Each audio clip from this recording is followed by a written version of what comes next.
રામ રામ સીતારામ જય શ્રી કૃષ્ણજી માતાજી જય ગોપાલજી ઠાકર ધણીજી જલારામજી જિનેન્દ્રજી સ્વામિનારાયણ મહાદેવ હર હર હર મહાદેવ. કેમ છો? મોજમાં? તો વાંધો નહીં બાપુજી, બિલકુલ મોજમાં જ રહેવાનું છે ને, કારણ કે વરસાદ હવે ધીમી ધારે ફરીથી ચાલુ થઈ ગયો છે તો ખેડૂતોના જીવમાં જીવ આવ્યો હોય એવું લાગે છે. કારણ કે હમણાં વચ્ચે જ્યારે તડકા પડવાની શરૂઆત થઈ હતી ને ત્યારે બધાના જીવ અધર થઈ ગયા હતા. તો અંબા કાકાએ પાછી 19 થી 22 તારીખ સુધીની આગાહી આપી છે. અને અહીંયા આગાહી કરે છે અમારી બેનબા દીકરી કે અહીંયા આવી જાવ જલ્દીથી, નહીતર પછી હું હમણાં 30 કરીશ. જો આપા આવ્યો આપણે થોડીક વાર વાતો જીતો તો ન કરવી પડે સવારમાં, હે આપણા ફેમિલી મેમ્બર સાથે. તું કહેજી મને, એમ નહીં તું પેલા આમ જો કે આ બધા સાથે આપણે વાતો જીતો કરવી પડે ને સવારમાં, હે તો પછી તો શું કામ તું રાડું નાખતી હો? હાલ ગુડ મોર્નિંગ, એ પછી ગુડ મોર્નિંગ, જય શ્રી કૃષ્ણ, રામ રામ, સીતારામ કરી દોજી. સીતારામ કેમ કરે છે સિયા? એ જે વાલા થયું એમ નહીં. સીતારામ કેમ કરવાના? એ રાધે રાધે થયું એમ નહીં. સીતારામ કેમ કરે સિયા? એ અહીંયા જે વાલાને સીતારામ કરશે. અહીંયા આમાં બધા લોકોને કહી દે સીતારામ, હે? હા સારું, હાલો તો હું હમણાં આવું છું. સિયા તું થોડીક વાર રમજે. જો અહીંયા આપણો પિયાનો રહ્યો આપણો. હો જો હું આવ્યો હો, મમ્મી પાસે જતો આવું. હા ગુડ મોર્નિંગ, જય શ્રી કૃષ્ણ, રામ રામ. હવે મારે શું કરવું ઈ જ નથી સમજાતું. હે બેયની છે, મારે એકલાની તો નથી. હાલો મારી આ બધું મારી દીકરી છો હો સિયા. મમ્માએ એમ કીધું કે દીકરી કોની? તો કે પપ્પાની. હા સિયા એમ ન કર બેટો. ગુડ મોર્નિંગ ને જય શ્રી કૃષ્ણ. કેમ છો બધા? મજામાં ને? મુકાઈ ગયો છે અહીંયા મસ્ત મજાનો ચા. બહાર ધીમી ધારે વરસાદ પણ ચાલુ છે, આખી રાત પણ એવી રીતના ચાલુ હતો. અને હવે જોઈએ છે બગડા સટી કેવી બોલાવે છે, કારણ કે આપણે સિયાબેનનો બર્થડે આવે છે ને લોકેશન હજી આપણું ફિક્સ છે નહીં, ટેન્ટેટિવ છે બધું લોકેશન. હવે એ લોકેશન ઉપર આપણે આ પ્રિપેરેશન ને આયોજન ને જે કંઈ પણ છે એ વસ્તુ કરી શકશું કે નહીં એ જોવાનું છે.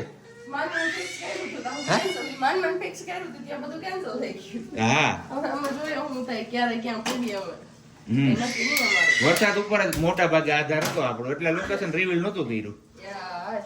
વરસાદ થાય ને તો એ પછીથી શું નક્કી થાય એ નક્કી નહોતું. અને બાપજી મહારાજની એવી ઈચ્છા હતી કે સિયાનો બધા અહીંયા સરકડિયા સેલિબ્રેટ કરીએ, કેમ કે સિયા બેબીને તમે જોવો છો એની જેમ કે એમને ધૂન વધારે ગમે છે, ભગવાનનું નામ લેતા હોય ને પેલું વગાડતા હોય ને કરતા હોય તો વધારે ગમે. તો કે આપણે એવી રીતના સેલિબ્રેટ કરીએ. બાકી પછી તમારે જે કરવું હોય એ છૂટ છે, બીજું બધું તો બસ એ કરવા માટેથી જ અમે સરકડિયાનો પ્લાન કર્યો હતો. સરકડિયા ખબર નહીં શું કરાવે અમને. સારું હાલો હવે ચા પાણી પીતા આપણે વાતો જીતો કરશું. નકર અમારે અહીંયા બેન બા હે ને તોફાન મચાવશે ને તો પછી મજા નહીં આવે આપની. નાસ્તા પાણી કરતા હતા ત્યારે મેડા હતા અને કીધું હતું કે જવાનું છે સરકડિયા. પણ હવે સરકડિયા જવાનું જ હતું ને નીકળવાની તૈયારી થઈ ગઈ. નાસ્તા પાણી કરી લીધા ને સિયા બેબીને હજી તો હું નવડાવીને આવી ને ત્યાં ફોન આવ્યો ગોલાધરથી કે ગોલાધર જવાનું છે. હવે ખબર નહીં, ધવલને વાત કરી તો એટલું ધવલ કે કીધું હતું કે ગોલાધરથી ફોન આવ્યો ને કીધું છે ગોલાધર આવો. તો બસ અત્યારે સરકડિયા જવાનું આપણું કેન્સલ થયું ને પહેલા જઈએ છીએ આપણે ગોલાધર. બેનબા અહીંયા બેઠા છે, સ્ટ્રોબેરી આપવા છે, સાબજી ટ્રાય કરે છે, હે ને સાબજી? તો અત્યારમાં ત્યાંથી ફોન આવે ને એટલે આપણો જીવ કઈ ઉચક થઈ જાય કે શું હોય છે એમ. પણ હવે અહીંયા પૂગ્યા પછી જ ખબર પડશે આપણે કે જે શું છે. તો ચલો હવે ફટાફટ પેલા ગોલાધર પહોંચી જાય. અને વરસાદ પણ ચાલુ છે ધીમો જાય. પાછળની સાઈડ તો ગ્લાસ હાવ ખરાબ થઈ ગયો છે એટલે નહીં દેખાય, આગળની સાઈડમાં દેખાય છે ગ્લાસ ક્લિયર કર્યો. ઓકે, ધીમો ચાલુ છે, બહુ નથી પણ ધીમો એટલો ચાલુ જ છે વરસાદ. અને આજે તારીખ છે 20 તારીખ છે ને વિડીયો તમને મે બી 22 કે 23 મળશે. 22 કે 23 માં તમને લગભગ મળશે. 24 નો વિડીયો આપણો ફિક્સ થઈને ફોટોશૂટ વાળો છે ને એ વિડીયો. અને સિયા બેબી કઈ બોલવા નથી દેતી, તો મારો અવાજ આવે છે કે એની ચીસો આવે છે નથી ખબર. નજીક છે, હું કેમેરાથી દૂર છું એટલા માટે. કીધું હતું કે ગોલાધરથી ફોન આવ્યો તો આપણે અચાનકથી ગોલાધર જવાનું છું. સરકડિયા જાય છે એની પહેલા તો બસ ફોન બીજા કોઈનો નહીં. અહીંયાથી મંદિરેથી પંડિતજીનો ફોન આવ્યો હતો કે તમે લોકો સરકડિયા જાઓ છો તો કે દૂધ લેતા જાઓ, કારણ કે આજે અહીંયા એક ગાય છે ને એ બીમાર છે ને કે ડૉક્ટર સાહેબને બોલાવ્યા છે તો કે ડૉક્ટર સાહેબ આવશે અને હું ત્યાં આવીશું તો પછી કઈ રીતે એમનો ઈલાજ થશે. એટલે કે તમે લોકો જાઓ છો તો દૂધ લેતા જાઓ સરકડીયા માટેનું. અને હું છેલ્લા 2 દિવસથી કે સરકડીયા જાઉં છું, તો હવે આજે પણ મને થોડોક આરામ મળી જાય, કારણ કે વરસાદના હિસાબે રસ્તાને બધું પેલું થઈ ગયું છે એમના હિસાબે. તો કંઈ નહીં, ચલો ફટાફટથી પહેલાં તમને લોકોને સંકટમોચન હનુમાનજી મહારાજના દર્શન કરાવી દઈએ, અને સાથે સાથે આપણે દૂધ જે લેવાનું છે લઈ લઈએ, અને અહીંયાથી હવે નીકળીએ આપણે જવા માટે કે જ્યાં જવાનું છે તે જગ્યા ઉપર.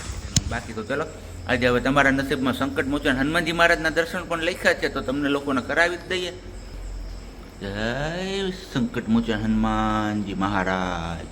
9 વાગ્યા ને બસ હજી આપણે પહોંચ્યા છીએ. આજે થોડુંક એવું લેટ થઈ ગયું આપણું, કારણ કે કીધું એમ આપણે જવું પડ્યું હતું ગોલાધર દૂધ ને બધું લેવા માટે. એમના હિસાબે પણ કંઈ વાંધો નહીં, હજી આપણે આમ જોઈએ તો ટાઈમે જ છે. ચલો હાથ પગ મોઢું ધોઈ લઈએ ને પછી તમને લોકોને હનુમાનજી મહારાજના પણ દર્શન કરાવી જ દઈએ. અને અહીંયા આ સાબર છે કે હરણ છે? સાબર છે, 2 જોવે છે આમ તેમ, જનાવર નથી ને? સરકડીયા હનુમાનજી મહારાજ. હાલો ત્યારે આપણે આજે આવ્યા છીએ ને સિયાબેનનો બર્થડે નજીક જ આવે છે, તો કીધું થોડી ઘણી જે કાંઈ પણ તૈયારીઓ થાય આપણાથી એ તૈયારીઓ ચાલુ કરી દઈએ. ને અહીંયા બાકી અમારા હરસુખ બાપુ સિયાબેનને લઈને ફરે છે, કપિરાજ ને બધું બતાવે છે.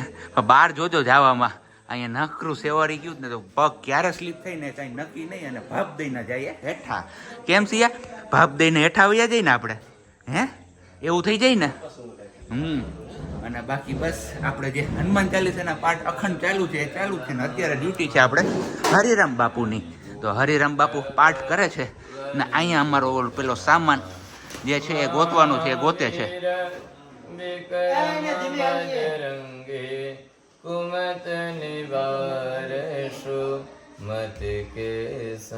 ચલો સરકડીયા પહોંચી ગયા ને સાબજીએ થોડી ઘણી ઝલક બતાવી દીધી, અને બાકી બધા અહીંયા આવ્યા ને તો ખબર પડી કે અહીંયા વરસાદ ઓછો છે, બિલકુલ નથી ને. અત્યારે તો જો કે તડકો છે, જો મસ્ત ક્લાઉડી વાતાવરણ છે બહાર, કઈ ઘટે જ નહીં.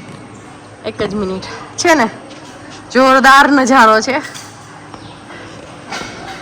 તો બસ અત્યારે આપણે નક્કી કર્યું છે, બાપજી મહારાજને પૂછ્યું તો બાપજી મહારાજે પણ એવું જ કીધું કે સરકડીયા કરવાનું થાય છે, કેમ કે સિયાની જે ધૂનની અને એમની ઈચ્છા છે ને તો અહીંયા પોસિબલ છે, ઘરે પોસિબલ નથી. ધૂન કરીએ તો બધાને ક્યાં બેસાડવા, કેમ કે અમારું ઘર નાનું થાય એટલે. અને કદાચ મે બી ત્યાં થોડા ઘણા પણ વરસાદ હોય તો પાર્કિંગમાં પાણી આવે, હે ને સાબજી?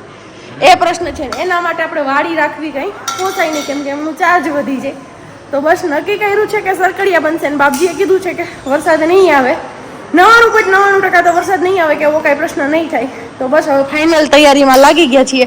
ડેકોરેશન અમારે જાટમેળે કરવાનું છે, કેમ કે કરાવવાનું કીધું હતું ને તો ત્યાં બહુ ચાર્જીસ વધારે કીધા, એટલા પે કરવા આપણી માટે પોસિબલ નહોતું. તો કીધું કંઈ વાંધો નહીં, અત્યાર સુધી આટલા ડેકોરેશન કર્યા છે, આ તો આપણી લાડો દીકરીનો બર્થડે છે, એમાં કંઈ ઘટે જ નહીં.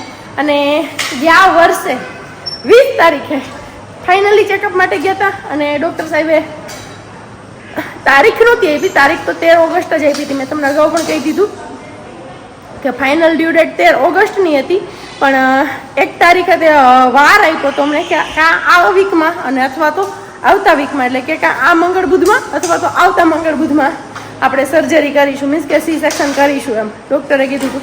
તો અમે અસમંજસમાં હતા કે આવતા વીક સુધી પહોંચી જશું, ફાઇબ્રોઇડ્સ એ બધું છે, પ્લસમાં માયોમેક્ટોમિકની સર્જરી કરાવેલી હતી મારી, એટલા માટે. તો ડૉક્ટરનું કહેવું એવું હતું કે કદાચ માયોમેક્ટોમિક એકવાર સર્જરી થઈ ગઈ છે અને જો વધારે રાહ જોવાઈ જાય તો આપણે કહીએ એ ફાટવાની બીક કોથળી, તો એના લીધે રાહ જોવી પણ પોસિબલ નથી.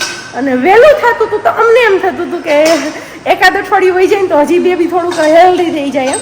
પછી ડૉક્ટરે કીધું કે નહીં પ્રજ્ઞાબેન, ઓલરેડી બેબી હેલ્ધી જ છે, એમાં કંઈ પણ ઓલું નથી. અને જે ટાઈમ જોતો તો એ મળી ગયો. આપણે 7મા 8મા મહિના સુધીની વાત હતી, એની જગ્યાએ અત્યારે આપણે 9 મહિના ક્રોસ કરી ગયા છીએ, એટલે કે 9 મહિનાના 17-18 દિવસ જેવું જતું રહ્યું હતું. એટલે કે કંઈ પણ હવે અડચણ નહીં આવે અને ફાઇનલ કરી નાખીએ. તો બસ ત્યારે અમે બુધવાર ફિક્સ કર્યો હતો, મંગળવાર નહોતો લીધો, કેમ કે મંગળવારમાં પોસિબલ નહોતું બનતું, અને શનિ રવિમાં કરવું હતું તો એ પોસિબલ. મમ્મી એને પૂછે છે કે સિયા બેબીનો બર્થડે આવે તો બેન બા હા પાડે, નહીં નથી આવતો, નથી આવતો, સિયાનો બર્થડે નથી આવતો. હે આવે છે, હા. હું તારે શું જોઈએ છે? સિયાનો બર્થડે આવે છે ને, હે સિયા બર્થડે આવે છે તારો? હે સિયા, અગાઉથી ડેકોરેશન કરવાનું એક બેનિફિટ શું છે ખબર છે અત્યારે? હમણાં તમને લોકો સાથે શેર કરું, તમારા લોકો સાથે, તમને લોકોને નહીં, આપણે આ જે કર્ટન લીધી છે ને એ અહીંયા દિવાલમાં પાછળ લગાવવી હતી, પણ અત્યારે ખોલી અને જોયું દિવાલમાં લગાવી તો બેક સાઈડનું બધું ક્લિયરલી દેખાય છે. એટલે હવે આ કર્ટન આપણા માટે કંઈ ઉપયોગી છે નહીં અત્યારે. તો હવે એમનો કંઈક જુગાડ કરવાનો છે. હવે કર્ટન તો એ જ રાખશું, પણ બેકગ્રાઉન્ડમાં હજી કંઈક બીજું આપણે એડ કરી દઈએ, જેથી કરીને છે ને આ પાછળનો જે દિવાલનો ભાગ છે, બોર્ડ છે, જે સ્વિચીસ એ કંઈ શો ન થાય. જોઈએ છે, પણ આગળ તમને લોકોને પણ ખબર પડી જશે કે આપણે શું કરવાના છીએ. અને બાકી કપિરાજ અહીંયા એમની મોજમાં છે બધા. જો અહીંયા છે, અહીંયા નીચે બેઠા છે, એક ખાવાનું મળે ને તો ખાઈએ એવું બધું છે ને. બાકી મસ્ત મજાનું વાતાવરણ એકદમ થઈ ગયું છે અત્યારે ખુલ્લું. આવું કંઈક ટબરક કર્યું છે અને ટબરક આમાં રાઉન્ડ છે કાપવાનું છે. ડ્રોઈંગના કારીગર આવ્યા છે આપણે હોપતા, પણ આપણે ચોખ્ખી ના પાડી દીધી. આપણાથી ગોળાઈ થાય ને પછી બે શબ્દ બોલાઈ જાય ને આપણાથી સહન ન થાય, એ આપણે પોસાય નહીં. હે તો એમ વાત નથી કે આટલું અહીંયા ભાગ રાખ્યો અને એક ધારોધાર લીધું કામ ગોળે. પણ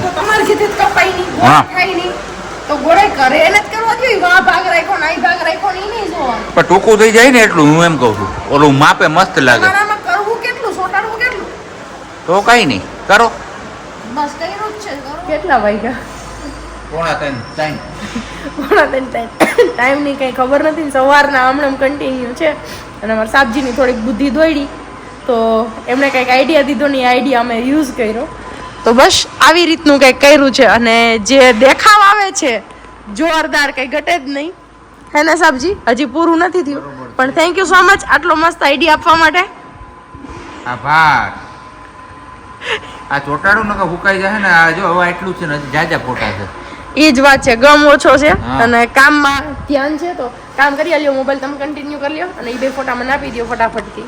આવું કંઈક લાગે છે અત્યારે. હજી તો આમાં ટાપક ટીપક ઘણું બધું કરવાનું બાકી છે આપણું. પણ સાબજીનું મગજ સારો કામ કરી અને સારો આઈડિયા દીધો. આમ નહીં નામ. હવે આ નીચે શું યુઝ કર્યું છે, એની ઉપર શું છે, તમે લોકો આઈડિયા લગાવી લેજો. તમે કોમેન્ટ કરજો. બધા દેશી જુગાડ છે અમારો. અને અહીંયા ચિપકાવવાનું તો કઈ હતું નહીં. ઈ કેવી રીતે ચોટાડ્યું છે ઈ પણ તમારે કોમેન્ટ કરીને કહેવાનું કે આમાં કેવી રીતે દેશી જુગાડ બધો કર્યો. હે ને સાબજી? બરોબર. લાસ્ટમાં તમને બતાવી દઈશું અને બાકી તમારું ડેકોરેશન લાગે છે કેવું નહીં કહેજો. અને હવેથી એવું વિચાર્યું છે સાબજી અને મેં બંનેએ કે આપણે હવે ડેકોરેશનનું કામ રાખતા જઈએ. કેમ કે ચાર્જીસ જ એટલા ઊંચા હાલે છે ને ડેકોરેશન માટે, આપણે આરામથી થઈ જાય. એક દી ડેકોરેશન કરવા જઈએ ને તો 25-30 હજાર રૂપિયા આપે. ક્યાં એક પગાર સામાન 5,000 નું માણ જોઈ. 5-6 હજાર વધીને 6,000 નો સામાન છે તો એક મહિનાનો પગાર ડકદેરાનો આવી જાય. તો બીજો ધંધો મૂકીને આ ચાલુ કરવાની જરૂર છે. આ દિવસે આવીને આપણે આ જે કામ કર્યું છે ને, બહુ સારામાં સારું કામ કર્યું છે. જો બુધવાર ઉપર આ કામ રાખ્યું હોત ને તો ક્યાંય ખેડા આપણે ભેગા થવાના નહોતા. કારણ કે આ બધું કામ છે ને ટાઈમ કન્ઝ્યુમિંગ હતું. અત્યારે આ કર્ટન લગાવી છે આ રીતના. આપણે પેલા સીટ પેલી લગાવી, સવડિયા કરી એટલે બાકી કાપડની કરી હોત તો કાંઈ એટલું ન હોત. બે બાજુ ખીલી મારી અને ખાલી ઓલું થઈ જાય. બાકી તો મેં દર્પણ સ્ટુડિયોમાંથી કીધું હતું કે એનો સ્ટેન્ડ લાવીને નેટ નાખી દે. હા, તો આપણે આ બધું આવી રીતના આમ થોડુંક શું કહેવાય પ્રોફેશનલ કરવા ગયા છીએ. આ પ્રોફેશનલ જ દેખાય છે ને જો અત્યારે. તો બસ હવે આપણે આ કર્ટન લાગી ગઈ. તો આજના દિવસ પૂરતું આપણે આટલું જ કામ રાખ્યું છે. પછી તો આપણે જયારે બલૂન્સ ફુલાવવાના છે ને, બલૂન્સના થાંભલા બનાવવાના ને એવું બધું કામ બાકી રાખ્યું છે. તો એ હવે બુધવારે કરશું આપણે, ત્યારે આવશું ને. બાકી જો એક બલૂન ફુલાવીને રાખ્યું જ નહીં, એની હવા અક બંધ છે, ઓછી નથી થઈ એટલે વાંધો નહીં. હવે બુધવારે આપણે ફુલાવીને મૂકી દેવું તો. અને બાકી બસ મેઘરાજા ધીમી ધારે પાછા ચાલુ થયા છે વરસવાનું. હે વલી? હા ભલે એમાં થોડી નાખે. ભલે ભલે મેં ઓલા તો હવે હા ભલા પણ આપણે ઘરે જવા દે એટલી જરૂર જોવું એ રાખે મેં ઓલા તો. હા, હવે જવાનું છે આપણે ખાલી 2 દિવસ, પછી પાછી હોલિડેઝ છે આપણા માટે. બરોબર ને? એકદમ બરોબર. દીકરીનો જન્મદિવસ કે વાત તું. અને ઈ મારો વાલો પહેલો જન્મદિવસ જેને દીધી છે ને એને જ્યાં મોકો મળી ગયો ઉજવવાનો. બાકી અમે ઘણી ટ્રાય કરી હતી કે ઘરે કરીએ. ઈચ્છા હતી કે ઘરે બર્થડે થાય સિયાનો, એટલે બર્થડે મીન્સ કે ઘરે ધૂમ થાય તો ઘર પણ પવિત્ર થાય. પણ એ પોસિબલ નથી થતું. ધૂમ કરીએ તો ખાલી એમને મૂંગી કરીએ તો થાય. સાઉન્ડ કે કઈ લાગે નહીં. કેમ કે એક પણ સ્ટીરિયો રહીએ તો બેસાડવા ત્યાં બધાને, અને બેહાડીએ તો સાઉન્ડ ક્યાં રાખવા, બેસાડીએ તો સાઉન્ડ ક્યાં રાખવા બહુ તકલીફ થઈ જતી હતી.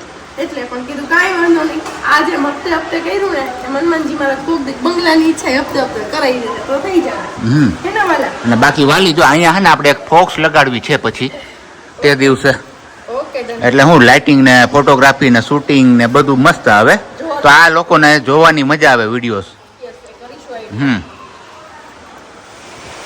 બસ તો આપણું કામ પણ પૂરું થઈ ગયું છે અને વરસાદ પણ દે ધનાધન વરસી રહ્યો છે. ઓ ભાઈ જોરદાર જમાવટ આવી જાય એવો ચાલુ થઈ ગયો છે અત્યારે.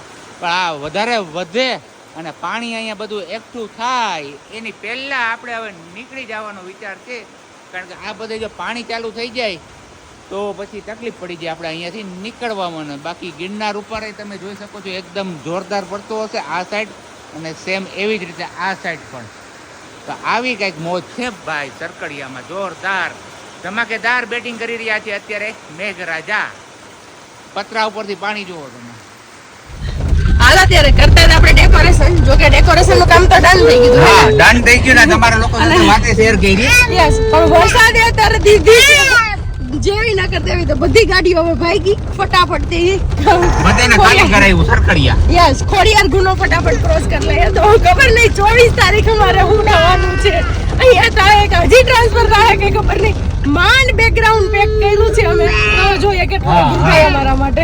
અત્યારે જુનાગઢ પહોંચી ગયા છીએ અને વરસાદ જો હું તમને બતાવું, હું બોલીશ નહીં કેમ કે સિયા સુતી છે ને એટલા માટે. આ વરસાદ સતત વાઇપર ચાલુ છે તો એ ધૂમ પડે છે ફૂલે ફૂલ.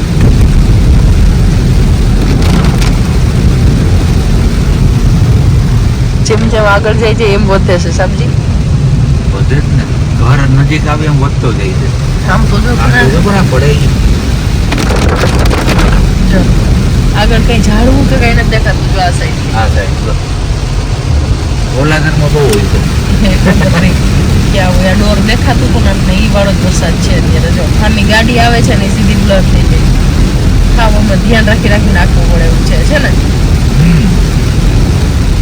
અત્યારે મારા બાપુ ભવનાથમાં માણ આવી છે. હા હા, જોયેલા પાણી આખું ભરાઈ ગયું અહીંથી. હે ટફણ છે તમારો ગ્લાસ ઓલો થાય છે ને એમાં રેરાઈ છે. આમથી નહીં પાણી આવે ને આમથી નહીં આવે. અત્યારે જે આપણે ખલીપુર ચોકડીએથી વળવાનું છે ને ત્યાં જોયા જેવી હાલત થવાની છે આપણી, કે પાણી કેવા ભરાય છે સોસાયટીમાં. શું કહો સાહેબ? સરકડિયાથી સીધા પહોંચ્યા છીએ આપણે સ્માર્ટ બજારમાં. ચાય પત્તી કમ થઈ ગઈ છે ઘરે, તો પછી ચાય પત્તી લેવાની છે. તો પ્રજ્ઞા અને સિયા બે જતા રહ્યા છે ને આપણે ગાડી પાર્ક કરવા માટે બહાર હતા, તો આપણે પણ ફટાફટ જતા રહીએ. સ્માર્ટ બજારમાંથી ક્યાં આવ્યા? TJ5 માં શરદીને આવી કે ગરમા ગરમ ઢોસા ખાવા. ઢોસા ને બહાર વાતાવરણ પણ મસ્ત મજાનું ઠંડુ ઠંડુ છે. તો કે ગરમા ગરમ ઢોસા કેમ ના ખાઈએ જાય, તો કીધું ખાઈ લે, આપણે કંઈ ખાવાનો વિચાર નથી. અને અહીંયા અમારા બેનબા ને બેબી જ્યારે આપી તે એન્જોય કરે છે.